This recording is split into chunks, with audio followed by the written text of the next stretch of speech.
American flag. Attention, salute, pledge.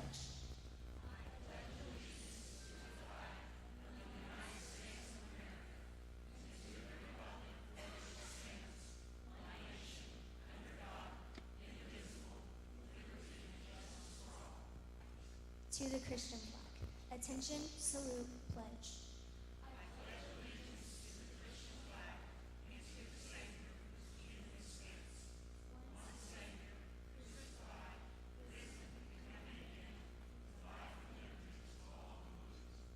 To the Bible. Attention, salute, pledge.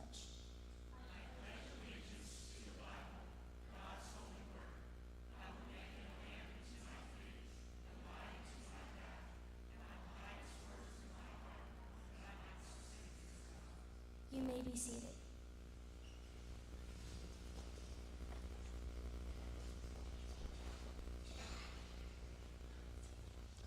At this time, we're going to give each of our graduates an opportunity to address the crowd. And so we're going to start our senior speeches with Mr. Jacob Scott Hager.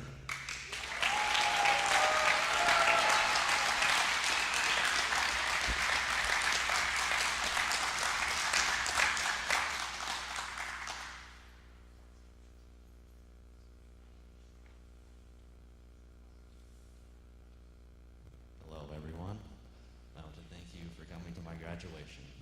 It has truly been an honor attending Cornerstone Christian Academy. The school has taught me so much, and I'm now ready to learn. I'm now ready to take everything I've learned into the real world. From the teachers, staff, students, and everyone in between, you have all been such a help in my educational endeavors. I wouldn't be here today without this school. I want to thank my parents for the sacrifices they made for me to be here. Lastly, I want to recognize my amazing fellow graduates. They have been incredible classmates over the years, and it made the school experience way more fun. After school, I want to go into some type of trade job. I do not plan to go back to college. Farewell, CTA. I wish the best days are ahead of you.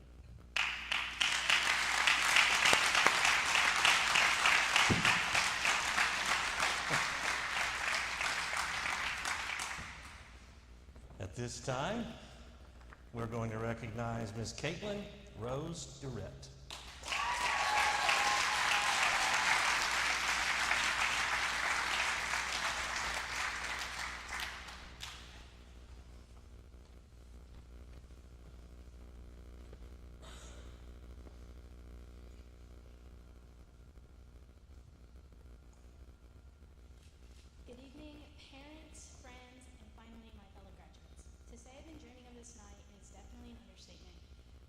School since I was 4 years old, and I was never forced to go here.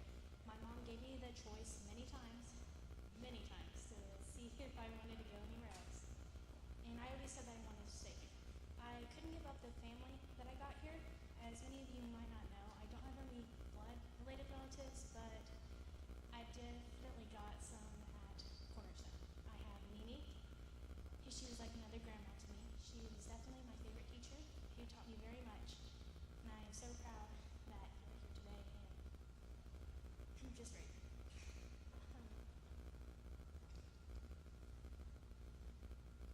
Okay, I honestly cannot put into words how happy that I am here. And I would also like to thank someone who's not physically here anymore, but Miss Debbie and Deanne. You guys showed me what genuine kindness is. You guys basically were behind the scenes and ran the school. And I'm so happy that you're here today. Another person that I'm very thankful for is Amanda. Whether we were arguing about who would win in a fight, a gorilla or a rhino, or lightsaber fights, you were always there for me in ways I didn't know you. A big thank you to Thomas and Lanita for being my surrogate grandparents. I am just so thankful for everything that you've done for me over the years, whether it's alterations on dresses last minute or just random crafts. Thank you so much for everything you've done. Last, but definitely not least, my mom and dad. They have put up with so much that I have done. I am so happy that you're here, and I would just like to thank you for everything you've ever done for me with CTS, with soccer games, basketball games, everything that you've ever showed up for.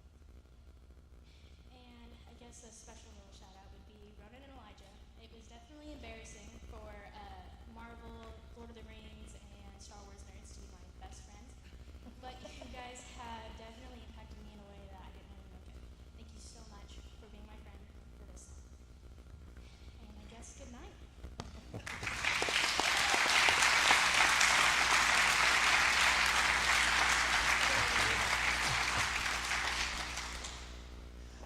And I apologize for missing this earlier when Caitlin came up, but Caitlin is our salutatorian this year.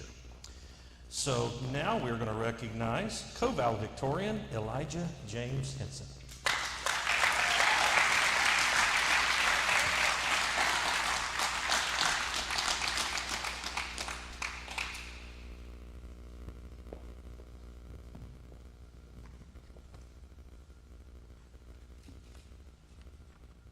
I want to begin my speech by thanking God for bringing me this far. For anyone who knows me, you also know that there's no way I'm smart enough to be here on my own, so it's definitely a miracle that I'm here today. I want to thank my parents for supporting me throughout my life and for giving me the opportunity to attend this amazing school, for always cheering me on no matter what I was doing. From academics to basketball, they've always been my two biggest fans, and I want you guys to know that I love you, that I'm so appreciative of the foundation you've given me, and for giving me such a great opportunity to be successful. I obviously don't have enough time to express my appreciation for everyone that's helped me and supported me throughout my years at this school, which is a good problem to have because there are so many, but I do want to mention a few of them. My grandparents, both sets of them, have always been in my corner and supported me and loved me ever since I can remember. I'm truly thankful to be able to call you guys family, especially Nighy for putting up with my nonsense throughout my formative years as a teacher for so long. My brother, for all the laughs and adventures we've shared throughout the years, the Strokes and Miss McCree for teaching me so much in my middle and high school years, Coach for investing so much of his time and energy every year in our team, and even just me individually. None of your work has gone unnoticed, and I'm so grateful to have played under your coaching for as many years as I did. As for my future endeavors, I plan to attend Pensacola Christian College this fall after working for Hambus this summer. I'll be majoring in business management with the goal of one day opening my own business. Lastly, I want to thank the senior class for making this an unforgettable year and constantly making me laugh, and most importantly, DoorDashing an obscene amount of food nearly every day. It's truly been a pleasure to grow alongside these three classmates through the years, even though Jake outgrew us all a long time ago. For Ronan and Caitlin, we're finally here, and I'm so grateful for the countless years of friendship we've had together. I'll always love you guys. I'm so excited to see what God has planned for this group of seniors. I want to leave you all with a quote from a personal hero of mine, Tony Stark. Part of the journey is the end. Even though it's sad to see this chapter of our lives closing, I can't wait to begin the next. Thank you.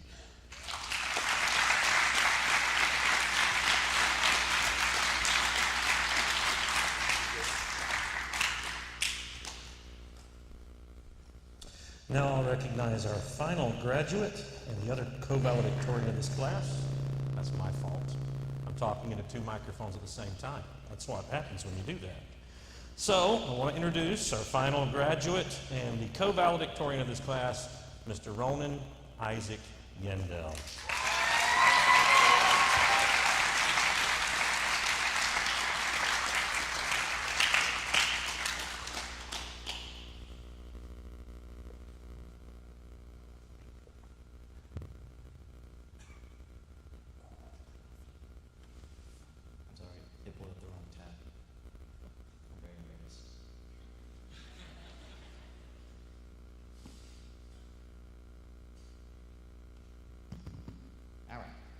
Greetings, everyone. My name is Ryan Yadel, for those of you who don't know.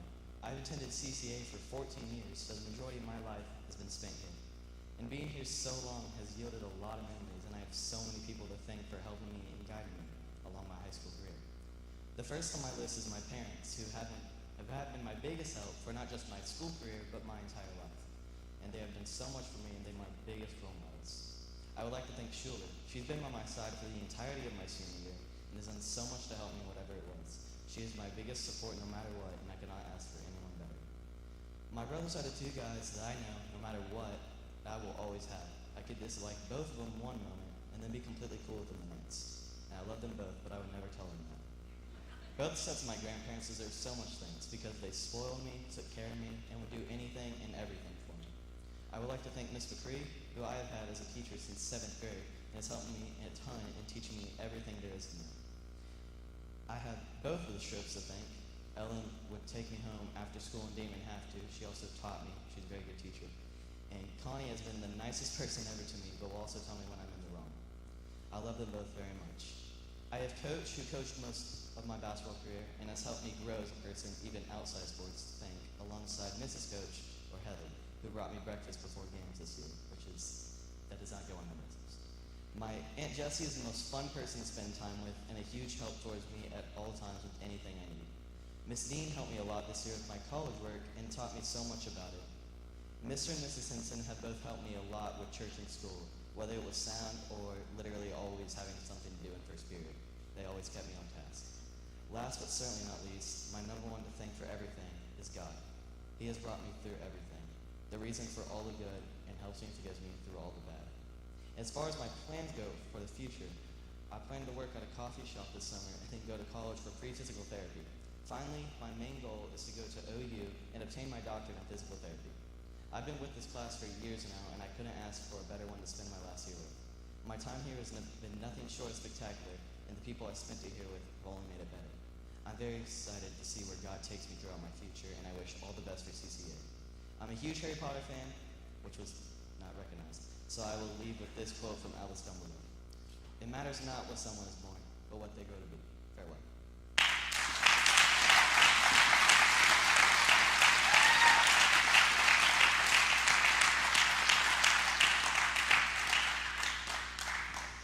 Thank you for those words of wisdom, graduates. At this time, we have a slideshow that will feature pictures of each of our graduates.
We apologize for technical difficulties. We had that working properly and perfectly this afternoon. How many of you know sometimes technology has a mind of its own? So we will try and get that played again properly. I apologize for that. I will try and play that properly at the end of the ceremony. Okay. Before I go and give the charge to the graduates, we do have an individual that we'd like to recognize this evening. She is retiring at the end of the school year. Ms. Leanne McCree has been a teacher here at CCA for 17 years. She has taught a number of classes for us. I think we were talking over here. Where is she? Oh, right there. You both night. We were talking over here that I think you taught first through third grade class, right? And now she's teaching high school for the last several years. Has been our yearbook editor chief, senior class sponsor. Please want to chose the recognized her tonight. Then our English teacher in high school as well. So we're going to recognize her this evening. And so we'd like to ask Mr. Cripps to make her way to the platform, and we'd like to recognize you with a round of applause. That's a good one. Thank you so much.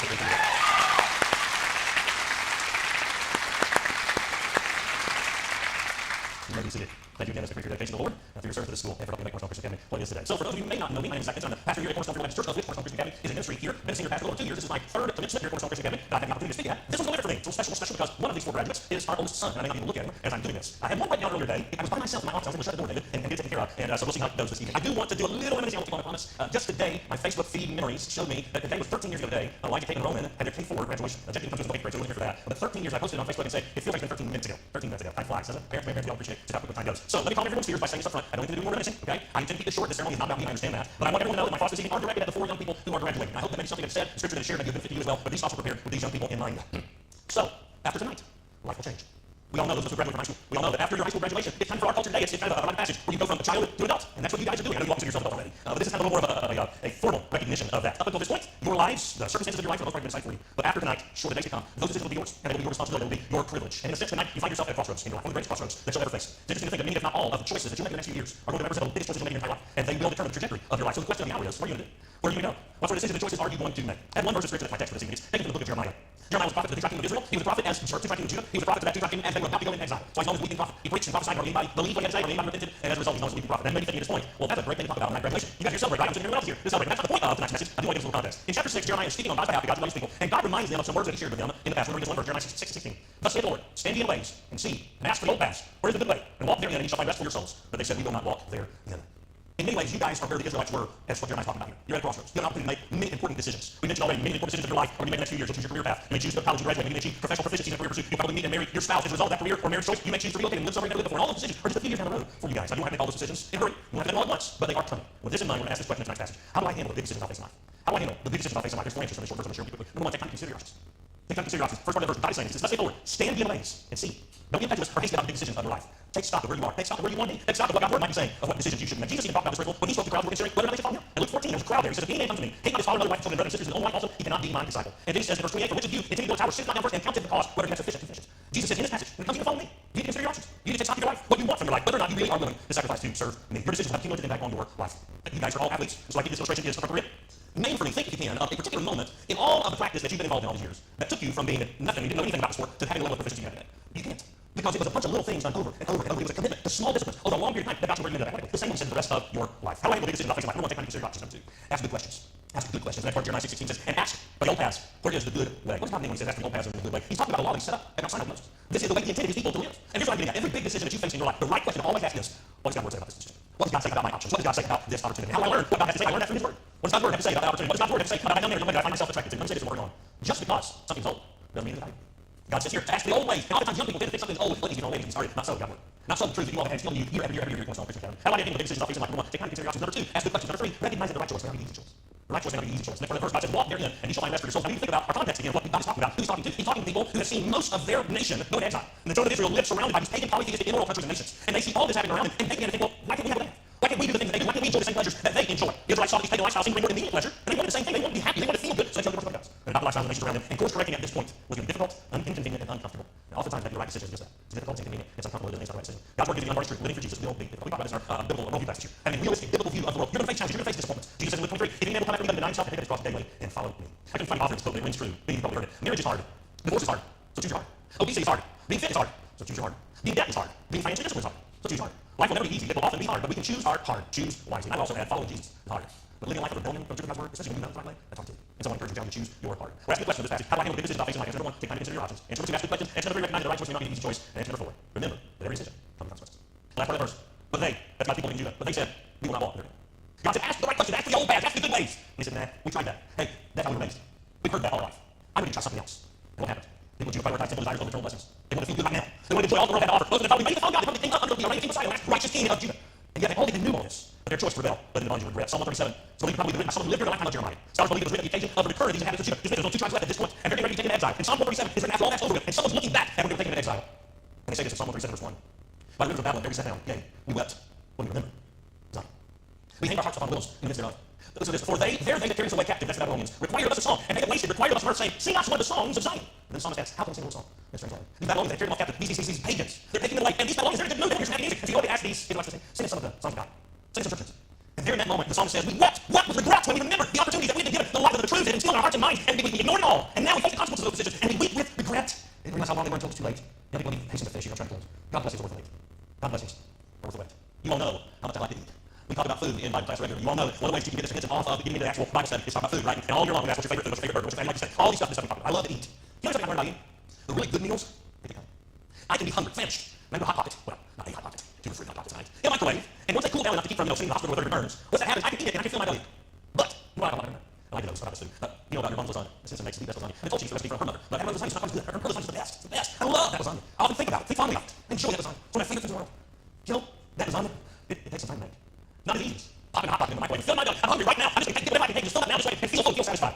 Well, maybe if I believe it, I have so much better experience, so much more satisfaction, happiness, joy, and peace from, no, maybe not joy and peace, but some happiness, satisfaction from eating some more lasagna. God can inherit some amazing blessings for each of you. But here in this life and in the next, but there are times you're going to have to be patient and say no to a lot of easier options first. Wait for God's best. Later in this book, Jeremiah quotes God again and says in Jeremiah 20:11, "For I know the thoughts that I think toward you, says the Lord, thoughts of peace, not evil, to give you an expected end." God is saying, you have good plans for you. I have desires to give you what your heart's desire, and to give you hope, and to give you a future. I want these things for you. I think for you, but you know what am I timing, God says? All of our choices come with consequences. So tonight, that's the question of our test. How do I handle the decisions I face in life? Number 1, take time to consider your options. Number 2, ask good questions. Number 3, recognize that the right choice may not be the easy choice. And number 4, remember that every decision comes with consequences. I'm going to close this message with a popular poem that I think fits this message and the theme of what we've been talking about the last minutes, since I've broken up anything. Two roads diverged in the old wood. Sorry I could not travel both of you, one traveler. Long I stood and looked down one as far as I could, where it bent in the undergrowth. Then took the other, just as fair, and having perhaps a better claim because it was grassy and one aware. Though as for that, the passing there warned them really about the same. And both that morning equally lay, and leaves no step in chalk and black. Oh, I kept the first for another day. Yet, knowing how way leads on the way, I doubted if I should ever come back. I should be telling you to the side, somewhere ages and ages since. Two roads diverged in the wood, and I took the one that's traveled by. And that has made all the difference. How should you handle the big decisions of your life? Make sure you take a long hard look at the road that's less traveled. Make sure you take a long hard look at the road that so many ignore at your age. And look forward, look at the path that runs by across it. Let's pray. Heavenly Father, we love you. Thank you for each of these young lives. It's interesting to me that we refer to this ceremony as a commencement exercise. This commencement means beginning. I imagine these young people look back on their life up to this point and they think, well, I finished something I did this journey, this season, and they have. That's just the beginning of the rest of their life. The Lord, as they ponder some very important decisions, many that they will all be making very soon, I pray, Lord, that they would heed the message that you sent our way this evening through Jeremiah. Stand at the crossroads. Look, ask for the old paths, the good ways, and walk therein. Lord, we pray your blessings on the rest of this evening, the festivities to follow. May you be glorified in all of it. We ask these things in Jesus' name for this evening. Amen. All right, that part's over with, and everyone breathe a collective sigh of relief. And now we get to the good part. We're going to make you guys official high school graduates. So as we do, I have a book that I'm going to give to each of you. This is from me, pastor here at Cornerstone Church. It's called New Morning Mercy by Paul Lee Tripp. It's a virtual book. It's the most powerful, profound book that I've ever had anything to do with regarding devotions. I want to encourage and challenge each of you that you might read pages every day. I left in church for you to do aside. And I hope this goes with you, and that you allow this and your Bible to help make all these decisions we're talking about. Okay? All right. Yes. This time we're going to recognize Jacob Scott Hager.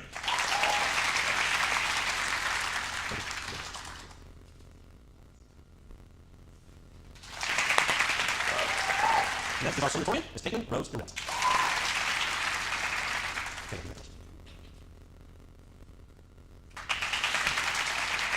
Up next, our first co-valedictorian, Mr. Elijah James Kinsey.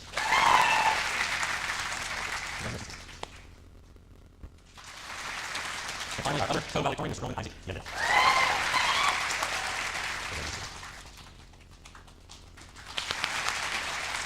The final step signifies their official graduation from high school here at Cornerstone Christian Academy is the turning of the tassel. So young people, go ahead.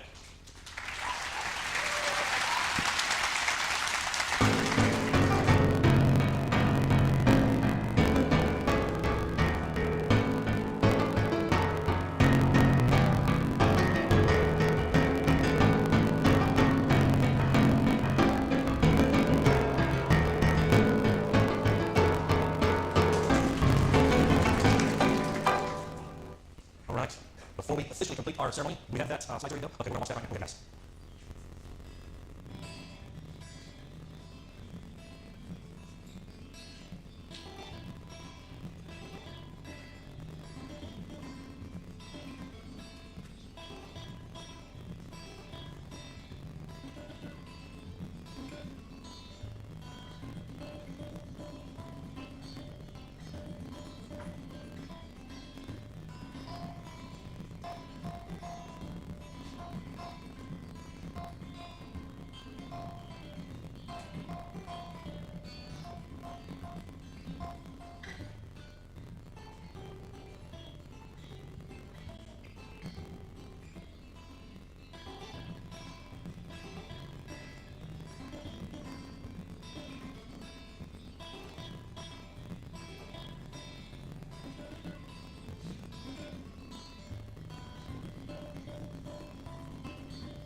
Tonight is a slideshow that you should have here the first time. Well, thanks so much for coming this evening. We do want to invite you to hang around and congratulate each of these young people personally. There's also cake and punch that will be served over here on my right and your left. At this time, we're dismissed.